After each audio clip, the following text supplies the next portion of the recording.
नमस्कार, वंदे मातरम, जय हिंद साथियों, यदि आप बिहार शिक्षक भर्ती की तैयारी कर रहे हो तो फ्रेंड्स ये वीडियो आपके लिए इतना महत्वपूर्ण होने वाला है, इसकी कल्पना आप नहीं कर सकते हो। क्योंकि इस वीडियो के माध्यम से मैं आप लोगों को बिहार का बिहार के आर्थिक सर्वेक्षण से संबंधित पिछले एग्ज़ाम में लगभग 5 से 6 क्वेश्चंस पूछे गए थे। इसलिए आप लोगों से रिक्वेस्ट है कि आप लोग ये सभी डाटा जो है डायरी में नोट कर लीजिए।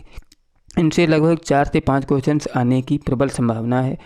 दोस्तों, ये जो आर्थिक सर्वेक्षण है 2022-23 का है। ये डाटा आप लोग ज़रूर नोट कर लीजिएगा, ऐसे आपको याद नहीं रहने वाला है। तो देरी ना करते हुए शुरू करते हैं। तो जैसे पहले दिया है बिहार में मानव विकास सूचकांक, तो लिंगानुपात पहले देखते हैं। दोस्तों राज्य का औसत लिंगानुपात कितना है? 918 है, जिसमें सबसे कम लिंगानुपात दोस्तों 876 किसका है? बिहार में मुंगेर ज़िले का है। और सबसे अधिक लिंगानुपात किसका है? 1021 गोपालगंज का है। और इसके बाद देखते हैं दोस्तों भारत का TFR 2016 से 20 में 2.1 से गिरकर 2030 मतलब 31-35 में 2031-35 में 1.7 हो जाने का अनुमान है। भारत का TFR 2016 से 20 में कितना? 2.1 से गिरकर 2031 से 35 में 1.7 हो जाने का अनुमान है। इसी अवधि में बिहार का TFR 3.2 से गिरकर 2.4 हो जाने का अनुमान है। भारत का TFR और बिहार का TFR भी 3.2 से गिरकर 2.4 हो जाएगा 2031 से 35 में। अब दोस्तों देख लेते हैं व्यय कि जो व्यय हुए हैं दोस्तों, व्यय देख लेते हैं। समग्र व्यय के प्रतिशत के रूप में सामाजिक सेवा पर व्यय 2015-16 में कितना हुआ दोस्तों? 34.4% से बढ़कर 2020-21 में 44% हो गया है।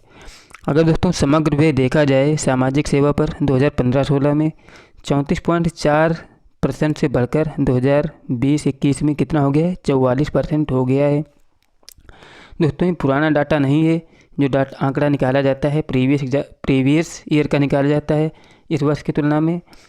अगला है कि इस समयावधि के दौरान समग्र भारत के लिए 13.8% की तुलना में बिहार में स्वास्थ्य वृद्धि 16.6% थी। अगर देखा जाए कि इस समय के दौरान समग्र भारत के लिए 13.8% की तुलना में बिहार में स्वास्थ्य व्यय में वृद्धि कितनी है दोस्तों? 16.6% की वृद्धि हुई थी।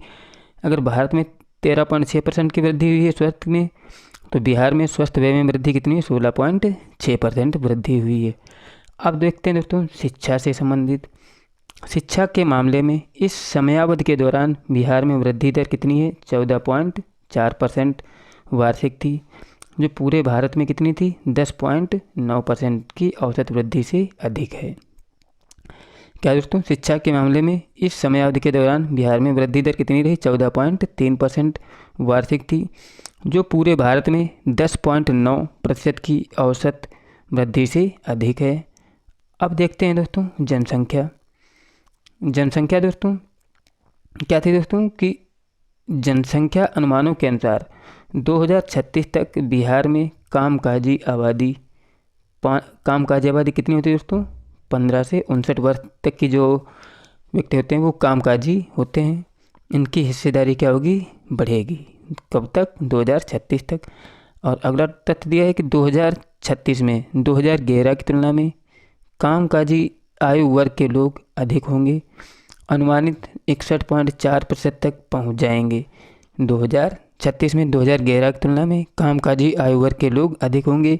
इनकी अनुमानित वृद्धि कितनी होगी दोस्तों? 61.4% होगी, लगभग पहुंच जाएगी इतनी। और दूसरा दोस्तों वहीं दूसरी ओर बिहार में वृद्धि जो होगी, आबादी वृद्धि दर क्या होगी? धीमी होगी।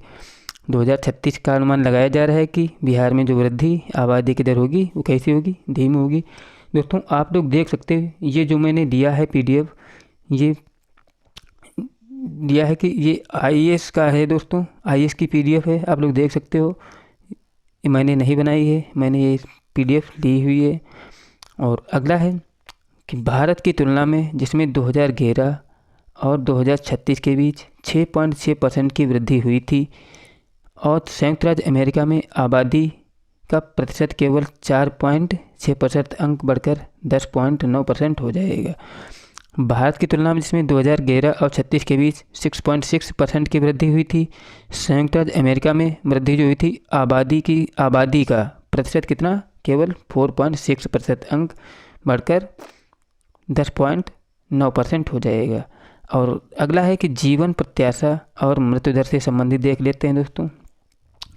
दिया है कि बिहार में जन्म के समय जीवन प्रत्याशा 2010 और 14 के बीच कितनी, 68.1 वर्ष से बढ़कर कितनी हो गई है, 69.1 वर्ष हो गई है। अगर जीवन प्रत्याशा देखी जाए बिहार की 2010 से 14 के बीच में, तो पहले 2010 में कितनी थी, 68.1 वर्ष से बढ़कर कितनी हो गई दोस्तों, 1 वर्ष बढ़ गई, कितनी हो गई है, 69.1%। अगर देखा जाए बिहार में जीवन प्रत्याशा कितनी दोस्तों, 69.1 वर्ष हो गए, मतलब कि औसत में व्यक्ति इतने दिन ही जीवन जिएगा।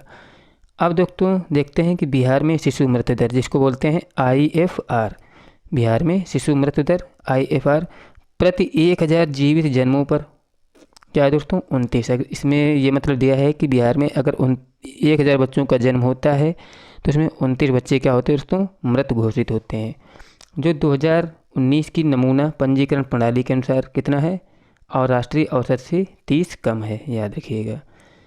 क्या है दोस्तों, जो बिहार का शिशु मृत्यु दर है दोस्तों, न्यूनतम पंजीकरण प्रणाली के अनुसार राष्ट्रीय औसत से कितना कम है, 30 कम है बिहार का। अब दोस्तों बिहार में देखते हैं बाल जनसंख्या।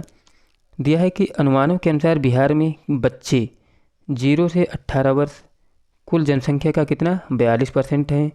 भारत के कुल बच्चों में 12% बिहार राज्य में रहते हैं।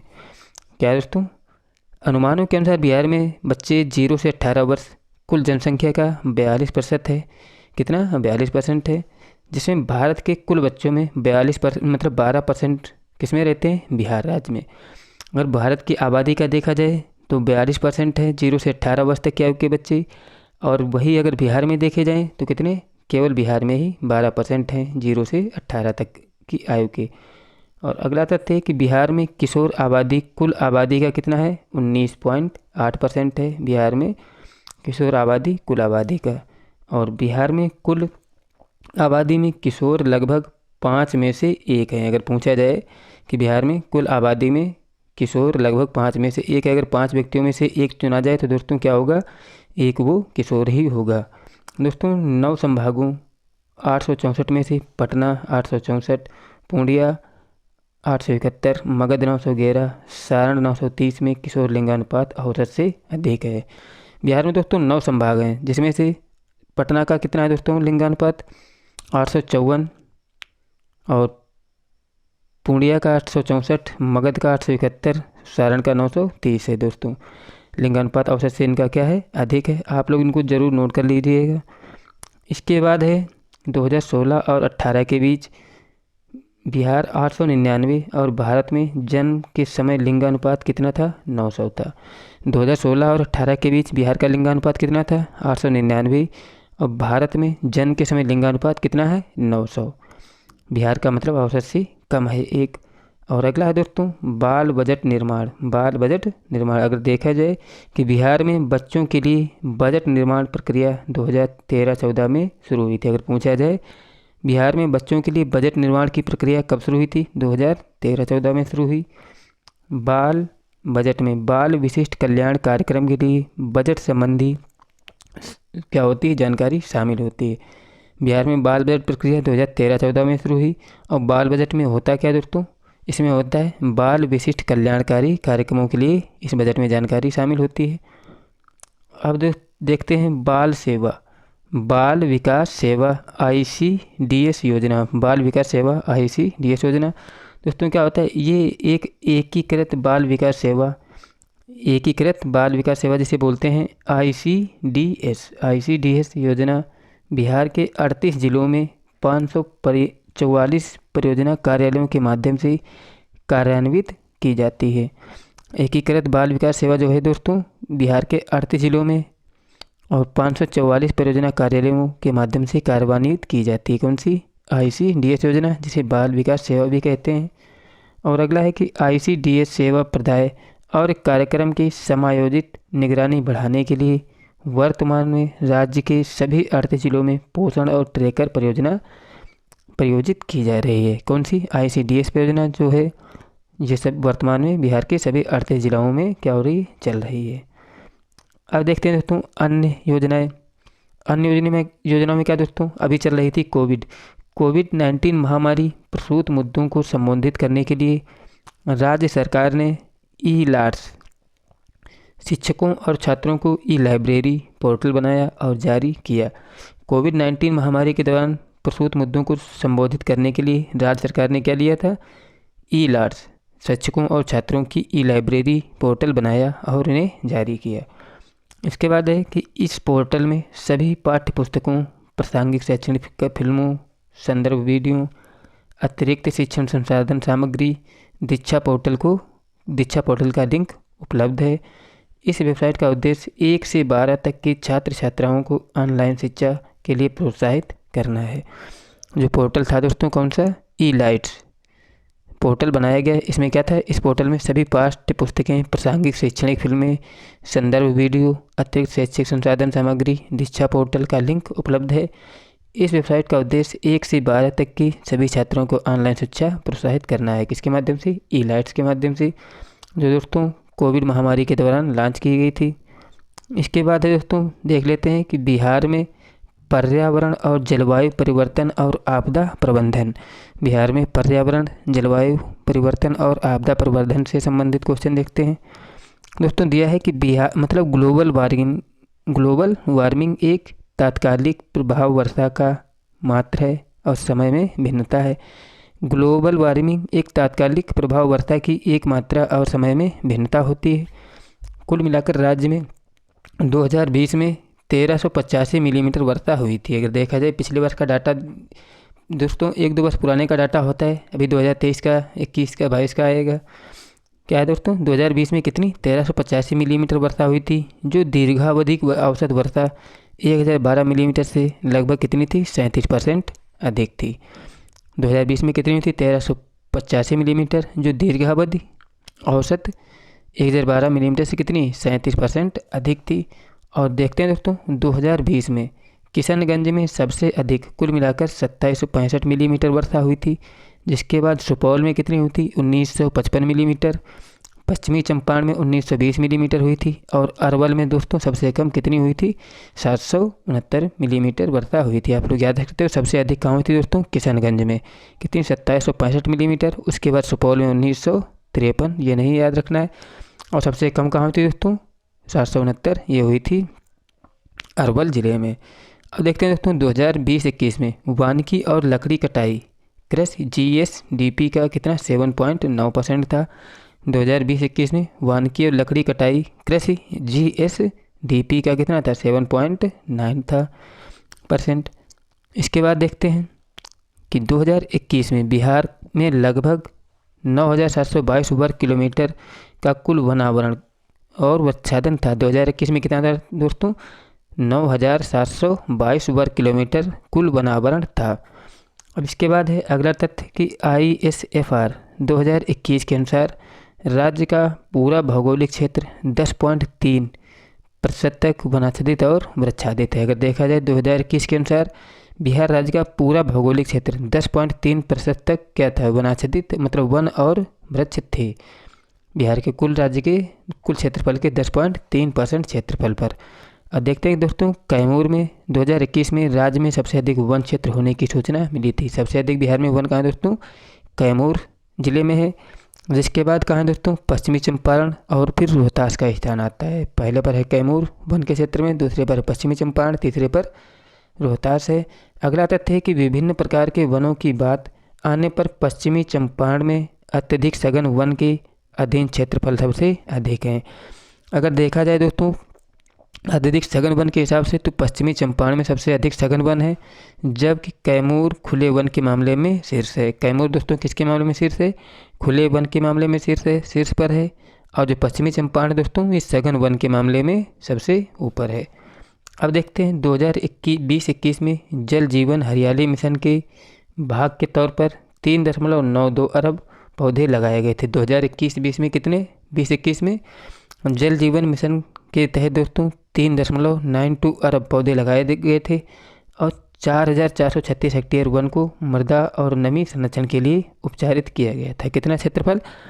4,436 हेक्टेयर वन को मृदा और नमी संरक्षण के लिए उपचारित किया गया था। याद रखिएगा, ये सभी डाटा आप लोग नोट कर लीजिएगा, इनसे कोई ना कोई क्वेश्चन जरूर पूछा जाएगा।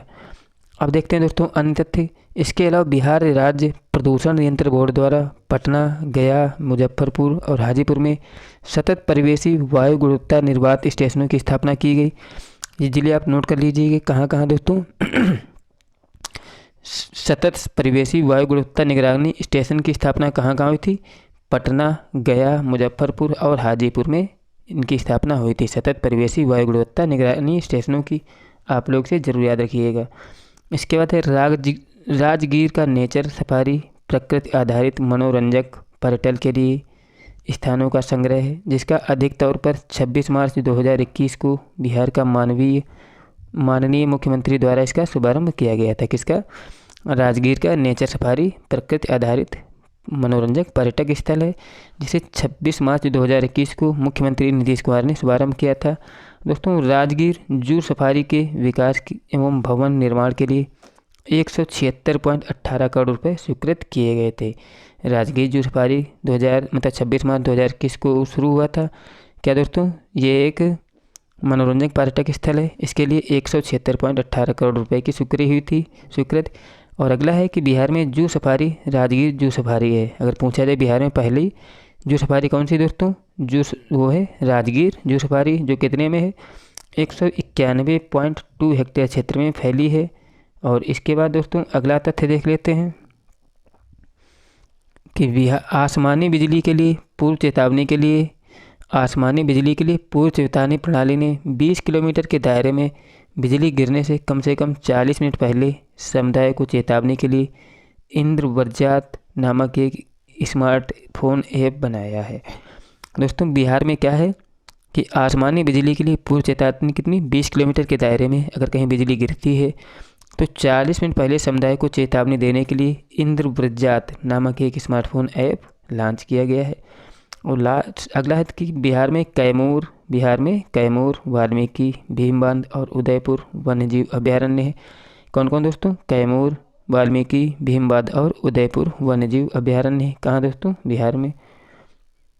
दोस्तों अगर मेरे द्वारा कराई गई जानकारी आपको अच्छी लगी हो तो प्लीज़ चैनल को सब्सक्राइब कर लें। वीडियो अच्छा लगा हो तो अपने दोस्तों को भी शेयर करें।